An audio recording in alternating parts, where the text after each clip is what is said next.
Good morning. I'm Harley Schlanger from the LaRouche organization with your daily video update for February 1st, 2024. This will be a somewhat abbreviated update as I have to rush off to some meetings, and also because the full report on the UN Security Council meeting yesterday has not been available yet, so I can't really tell you exactly what happened.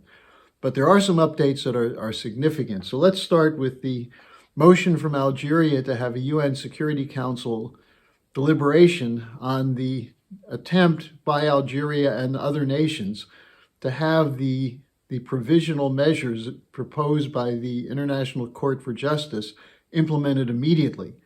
In other words, without waiting for 1 or 2 years to determine whether it's decisively the case that Israel is committing genocide, there's enough evidence that the court ruled that it should be addressed and that Israel should stop the killing.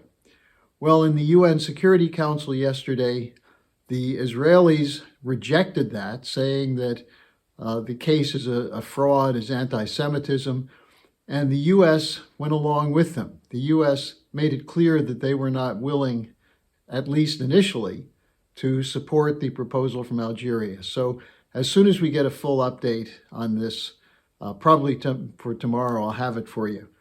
But in the meantime, there were Israeli actions which show why a vote is needed. You have the continued attack on Gaza with more deaths every day, attacks on hospitals. The food and relief efforts are way behind what's needed. There are warnings that the last hospitals in southern Gaza are about to be closed or significantly impaired in their ability to provide help. You also have the report yesterday that the Israelis will be pumping seawater into the tunnels, even though experts are warning that this water would seep into the aquifers and destroy the drinking water, the little bit that's available, for a long time to come. Where are the damn environmentalists when these kinds of things are being done? This is the kind of scorched earth policy which proves the case of the commitment to genocide and displacement of the entire Palestinian population. Or it should prove it. I'm not a lawyer, I'm not a judge, but it seems to me that this makes clear that Israel has no intention to stop the policies which the International Court of Justice said do provide evidence of genocide. So this is why the Algerian motion is so important. Now, it's also the case that the settler crazies are pushing for settlements in Gaza, which would mean not a reoccupation, but making it impossible for there to ever be a Palestinian state. Keep in mind, the idea of a Palestinian state is not necessarily what the Palestinians want right now. What they were promised, though, by the UN in 1948, and repeatedly since then, again, as recently as after the Six-Day War in 1967, they were promised a Palestinian state, and the territory for that keeps getting taken over by settlers, to the point that it would be a smaller country than Monaco, a postage stamp country which couldn't survive. So this gets at the whole question of the attempt to wipe out a whole population. Then on top of that, you have the attacks on the UN Relief and Works Administration, UNRWA, with the argument that out of its 13,000 employees, there are 12 or so which the Israelis claim were working with Hamas on the October 7th attack. Now, if that's the case, and the evidence is still not clear, but if that's the case, something should be done to remove those 12 employees.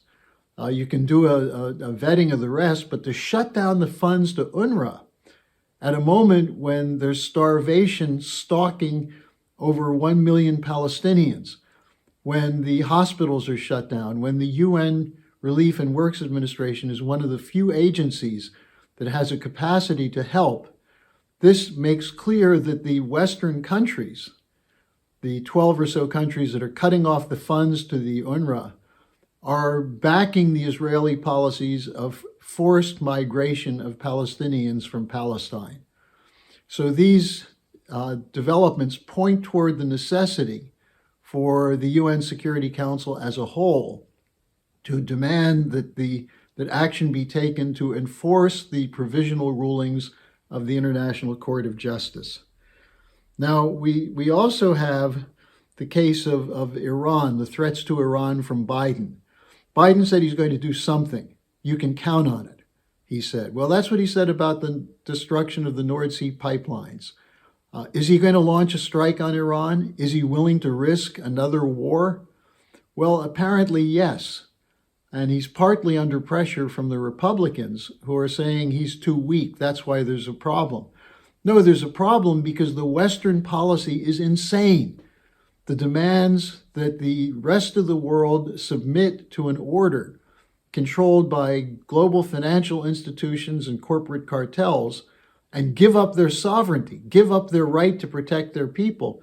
That's what the unipolar order is, and that's what the rebellion is about. And for the United States to get into another war in Iran after what was done with Afghanistan, Iraq, Syria, Lebanon, Yemen, this will only deepen the divide between the North and the South. Finally, let me just mention one other aspect, which is in a different part of the world, but it's the European Union claims they're about to have a deal to provide more money to Ukraine. They're attacking Hungary, putting enormous pressure on Hungary to agree to this, and the Hungarian government has been resistant. Now, let's take one quick look at this. The president of Hungary, Orban, was elected by a majority. I think it was over 60% of the vote in his last election. Where's this commitment to democracy? If the people of Hungary voted for a government which doesn't want to have a war on its doorstep in Ukraine, doesn't want the mass weaponry of NATO provided to the greedy oligarchs of Ukraine to conduct a war, what right does the EU have to impose its will on the people of Hungary? How is that democratic? So the hypocrisy of the transatlantic region is being demonstrated in spades in every one of these cases. So the question then is, how does the rest of the world react to this? And we're seeing the breakaway. We're seeing the discussion of a breakaway financial system from the dollar system, of trading agreements which exclude the Western countries. This hasn't happened yet, but it's in motion, and it's pushed ahead every single time these kinds of rulings from the West are enforced. The BRICS is having a meeting in Moscow now to discuss the moving ahead with the sovereign nations of the BRICS offering a development package for the rest of the global South, which includes infrastructure investment, healthcare investment, trade and credit policies, which will enable the development of these nations to use their resources for the benefit of their people. Now, what Helga Zepp-LaRouche said yesterday in her weekly discussion with me is that a break is not the best option. The best option would be for the West to give up its insistence on nations rejecting sovereignty and instead embracing a cooperation agreement with the rest of the world, to stop weaponizing the dollar against sovereign states, and to carry out policies that improve the physical conditions of the developing sector countries, but also reverse the collapse that's underway in the West. So instead of a break with the West, or instead of the West breaking with the global South and going to war with them, there should be cooperation, there should be agreement, and it has to come from the transatlantic region. And it means the power has to be taken away from the corporate cartels and oligarchs who control those countries. Who benefits from these wars? Who benefits from the economic warfare? It's small handfuls of billionaires who think because of their wealth, they have a right, and also their military power, that they have a right to impose an order on the world which goes against the interests of over 90% of the human race. That's what has to change. And I'd urge you to watch my discussion with Helga Zepp-LaRouche, which will be linked in the description section, where she takes up these questions in some greater detail. So thanks for joining me today. I'll try to have more on the UN Security Council tomorrow and a fuller picture of the world. And it's also Friday tomorrow, so I'll take your questions or comments. Send them to me at harleysch@gmail.com. Hello, thanks for watching. Be sure to like, subscribe, and hit the notification bell so you don't miss any of our videos. Support our independence to produce videos like these.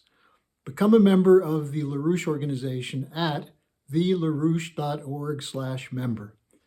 By becoming a member for $25 or more, you'll get special access to the EIR Alert Daily Briefing and Weekly Magazine, which is what I read to stay on top of things.